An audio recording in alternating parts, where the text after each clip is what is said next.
Good morning, Patrick here from Complete Health.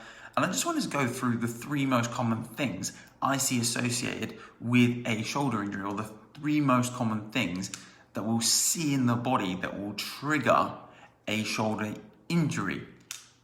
It might be a shoulder, it might be an arm. So those three most common things are either going to be a muscle, a nerve, or a joint dysfunction.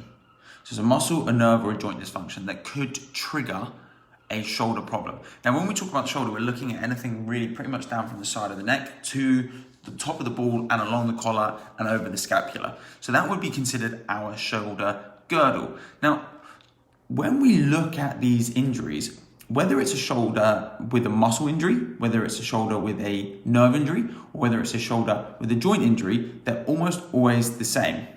They're almost always caused by the same kind of problem. Now, typically, you'll see either a tear or a muscle imbalance, or you'll start to see a nerve root that gets entrapped. But like I say, typically, they're all triggered by the same thing. Now, most commonly, you're probably going to see a muscle tear. Next to that, you're more likely to actually see a nerve root entrapment. And then finally, the last thing you're actually going to see is joint degeneration, because shoulders is very rare to actually see degeneration in a shoulder joint itself. Now, let me explain. When we look at the shoulder, it likes to be in an ideal position. It's much more stable when it's drawn back and the shoulder blades are actually pulled to the back of the body. Now, what typically happens in society is most of us will spend a lot of time either looking down at a mobile phone, we'll spend a lot of time driving in our car with our shoulders rounded forward, we'll be at a desk at a computer, and again, the shoulders come forward and down. Now, what we start to see is as that starts to happen, our shoulders roll in, thus changing the position and the balance of our shoulder, which can lead to neck, shoulder, upper back, etc. injuries. Now, if we just look at the context of what's actually happening when that shoulder starts to roll forward, we're starting to shorten the distance between the collarbone, the acromion, and the humeral head, therefore reducing the amount of space for the tendons, nerves, and ligaments to actually pass underneath the collar, as a result causing friction and therefore irritation. We're starting to see huge changes in muscle balance, because as the shoulder comes forward, the pecs and the internal rotators of the shoulders start to shorten, therefore changing the nerve pathways to the brain to strengthen those muscles and weakening the ones at the back, and we therefore have muscle imbalance, which leads to instability. And we're also going to finally see in that process, we're going to start to see changes in people's posture, which as a result typically turns into other injuries as well. So say, for example, if the shoulders start to round forward, we'll typically start to see neck problems as well, which is why we can quite often get these nerve root entrapments that roll down to the shoulder. We don't know which one necessarily comes first, the neck or the shoulder, but the neck will refer nerves down into the shoulder and can create that shoulder pain.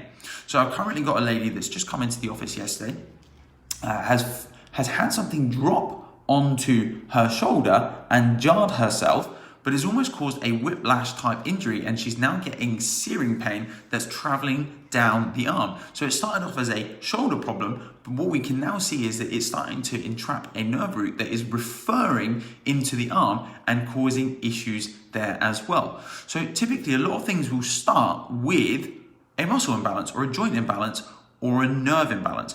But the problem for all of these injuries is that there's an imbalance in the way that the joints are positioned, the nerves are firing, and the muscles are firing. And as a result, we change that position and it causes an injury. So realistically, it does not matter which tissue is causing your problem.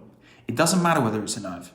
It doesn't matter whether it's a muscle. It doesn't matter whether it's a joint. The reality of it is that the position and the pattern and the pathways are now causing for the problem to take place and stopping that joint from actually recovering, or that nerve from actually recovering, or that muscle from actually recovering. If we can get the position better we can start to get those muscles firing in a better pattern, and we can retrain that nerve pathway. We can see a shoulder stabilize. Now, here's the caveat. Shoulders are probably the most complicated joint to rehabilitate in a person's body. A shoulder is probably the most complicated part of the body to rehabilitate. Why? It's the most unstable joint in the body. So if you ever notice a problem with your shoulder, get onto it early, because the longer you leave it, the harder that thing is going to be to rehabilitate. Like I say, if you ever notice a problem with your shoulders, get on it as early as possible, because it's one of the hardest joints to rehabilitate. So let's try and get in there, do things as quickly as possible. I hope you found some value in this information. Like I say, 3 most common things: it's either going to be a muscle, it's going to be a nerve, or it's going to be a joint. But the reality of it is the treatment is still the same. It's rehabilitating that neuromuscular skeletal pathway. Patrick here from Complete Health. Like I say, hope you found some value. If you have any questions, please comment them in the comments below, and I'll try and answer those as quickly as possible. Take care, and I'll see you guys again tomorrow.